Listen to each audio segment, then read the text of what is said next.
এবার কেকটা বানানো যাক। তো চলো তোমাদেরও একটু শিখিয়ে দিই। কেকটা আমি যেভাবে বানাই আমি তোমাদেরও শেখাবো। তো যতটুকু পরিমাণে চিনি নিতে হবে ততটুকু পরিমাণে ময়দা নিতে হবে, দুটো কিন্তু সমান সমান পরিমাণ নিতে হয়। এটা কিন্তু একদম প্রথমেই আমি চিনিটাকে দেখো গুঁড়ো করে নিয়েছি মিক্সার গ্রাইন্ডারে দিয়ে, আর এই দেখো বাটার নিয়ে নিয়েছি। তোমরা যদি চাও বাটার দিয়েও করতে পারো, আবার তেলও ইউজ করতে পারো। তো আজকে আমি বাটার দিয়ে করছি। তো বাটার তেল দুটোই দেবো, শুধু বাটার দিচ্ছি না। এই কেকের অর্ডারটা এসেছিলো না, সেটা ডিম দিয়ে বানাতে বলেছিল। তো ভেজ কেক ওরা খাবে না, বললো যে ডিম দিয়েই বানাবে। আর এখানে দেখো আমি তেলও দিয়ে দিচ্ছি, প্রায় 1.5-2 চামচের, যে চামচটা দেখছো না ওই চামচের 2 চামচের মতন তেল দিয়ে দিয়েছি। তো তেল, বাটার আর এখানে হচ্ছে গুঁড়ো চিনি নিয়ে নিচ্ছি, মানে পাউডার সুগার যেটাকে বলা হয় আর কি। তো এই দুটোকে আগে ভালো করে মিশিয়ে নেবো। তো তোমরা চাইলে হাত দিয়েও করতে পারো বা চামচ দিয়ে করতে পারো, যে যেরকমভাবে চাইবে করতে পারো। আমার কাছে হ্যান্ড ব্লেন্ডার আছে, তো ওটা দিয়েও আমি করি এক এক সময়। তো এখন দেখো ডিমটা ফেটিয়ে নিচ্ছি। তো ডিমটা আমি হ্যান্ড ব্লেন্ডার দিয়েই ফেটিয়ে নিচ্ছি। হ্যান্ড ব্লেন্ডার দিয়ে ফেটালে কী হয় না, খুব সুন্দরভাবে ফ্লাফি হয়ে যায় আর ফুলে যায় না, পুরো ক্রিমের মতন হয়ে যায়। তারাও তোমাদের একটু দেখাচ্ছে, আমি কিন্তু বেশ অনেকক্ষণ ধরেই ফেটিয়েছি, প্রায় 4 থেকে 5 মিনিট মতন আমি ডিমটাকে ফেটিয়ে নেওয়ার পরে এরকম অবস্থায় আসলো।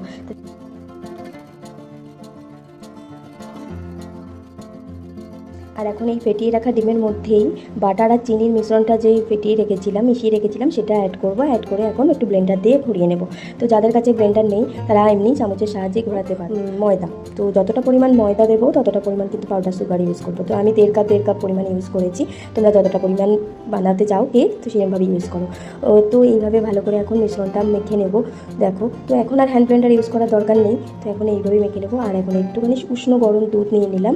তো ভীষণই মানে ঘনত্বটা দেখতেই পাচ্ছ, তো ভালো মতন ঠিক মতন করে হয়নি, ভীষণই ঘন হয়ে গেছিলো ব্যাটারটা। সেই কারণে এটাকে একটু স্মুথ করার জন্য একটু দুধ ইউজ করলাম। তোমরা চাইলে একটু লেবুর রসও ইউজ করতে পারো, কমলা লেবুর রস হয়েছে। আর দেখো এই বাটিটা নিয়ে নিয়েছি, তো এই বাটিটার মধ্যেই আমি কেকটা বানাবো সেটাই নিয়ে নিলাম। তো এখানে একটা অ্যালুমিনিয়ামের বাটি নিয়ে নিয়েছি আমি, তোমরা চাইলে অন্য কোনো বাটি। সাদা তেল দিয়ে নিয়েছিলাম, তারপরে একটু ময়দা দিয়ে দিলাম। তো ময়দা দিয়ে ভালো করে কোট করে নিলাম বাটিটা। তো এইভাবে ভালো করে কোট করে নিতে হবে, তাহলে কী হবে না, কেক একদমই লেগে থাকবে না। আর এখন নিয়ে নিয়েছি একটু ভ্যানিলা এসেন্স, আর দেখো 1 চামচ মতন ভ্যানিলা এসেন্স দিয়ে দেবো। তো তোমরা অন্য কোনো ফ্লেভার দিতে চাইলে দিতে পারো। তো আমি এখন ভ্যানিলা এসেন্স দিয়ে দিলাম। আর এখন নিয়ে নিয়েছি একটু বেকিং পাউডার, তো ছোটো চামচগুলোর 1 চামচ মতন বেকিং পাউডার ইউজ করেছি। তো এবারে কেকের মিশ্রণটা ভালো করে ফেটিয়ে নেবো, যেন বেকিং পাউডারটা আবার দানা দানা হয়ে না যায়, বুঝেছো? তোমরা চাইলে একটু চালনি বা ছেঁকনির সাহায্যে একটুখানি চেলেও দিতে পারো। আমি যতটুকু জানি তোমাদের সাথে শেয়ার করলাম। আমি এখন বানাবো কুকারে কেকটা। তো কুকারটা প্রথমে একটু গরম করে নিতে হবে। তো দেখো একদম কুকারের গার্ডার আর সিটিটা খুলে দিয়েছি। তো একটা জালির মতন রয়েছে, সেটা আগে দিয়ে দেবো। তারপরে কুকারটা গরম করে কেকের বাটিটা বসিয়ে দেবো। তো যেমন মাইক্রোওভেনে করলে ফ্রি হিট করে নিতে হয়, তেমনি কুকারে বানালেও কুকারটাও গরম করে নিতে হয়। কুকারটা প্রচণ্ড গরম হয়ে গিয়েছিলো, তাই উপর থেকেই বাটিটা ছেড়ে দিয়েছি। তো কেকটা হতে প্রায় 40 থেকে 45 মিনিট সময় লাগবে। তো আমি কিন্তু এর মধ্যে কিন্তু একবারও কিন্তু ঢাকনা সরিয়ে দেখবো না, একেবারে 40 থেকে 45 মিনিট পর্যন্ত দেখবো, টাইম নেবো। তারপরে আর কেকের এমনিতেই গন্ধ বেরিয়ে যায় কেক হয়ে গেলে। তো আমি কিন্তু একবারও ঢাকনা সরাইনি। আর দেখো কেকটা কত সুন্দর হয়েছে। আশা করি তোমাদের ভালো লেগেছে ভিডিওটা ভালো লাগলে কিন্তু অবশ্যই লাইক, শেয়ার, সাবস্ক্রাইব করতে হবে। আর কমেন্টের মাধ্যমে জানাতে ভুলো না কেমন লাগলো ভিডিওটা। আর বাড়িতেও কিন্তু তোমরা অবশ্যই ট্রাই করো কেকটা।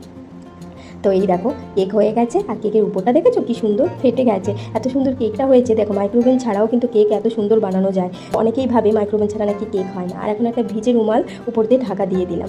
তো আজকের ভিডিওটা আমি এখানেই এন্ড করছি, আর বেশি দূর বাড়ালাম না, কেননা বানানো যেতই, কেননা কেক বানানোর প্রসেসটা অনেকটাই বড়। তো যতটা পেরেছি ছোট করে বানানোর চেষ্টা করেছি। আর সাইডগুলো দেখো, ধারগুলো এখন একটু ছুরির সাহায্যে একটু ঘুরিয়ে নিচ্ছি। কেকটা যেহেতু লেগে নেই জানি, তাও একটু ঘুরিয়ে নিলাম, যদি একটু ভেঙে যায় তো খুব প্রবলেম হয়ে যাবে ডেকোরেশন করতে। তো সবই তো কেক বানানো হলো, তো এরপরেও তো অনেক ডেকোরেশন বাকি থাকে। তো দেখো কতটা কেকটা সফট হয়েছে আর কতটা সুন্দর হয়েছে, খুব ফ্লাফি হয়েছে আর খুব সফট হয়েছিল, কেকটা খুব সুন্দর হয়েছিল। আর কেকের উপরটা না এরকমভাবে না খালি রেখে দেবে না, একটা ভিজে রুমাল দিয়ে ঢেকে রাখার চেষ্টা করো, তাতে কেকটা একটু সফট থাকে। নেক্সট ভিডিওতে আবার তোমাদের সাথে দেখা হচ্ছে। চলো ততক্ষণ তোমরা সবাই সুস্থ থেকো, ভালো থেকো, হ্যাপি থেকো।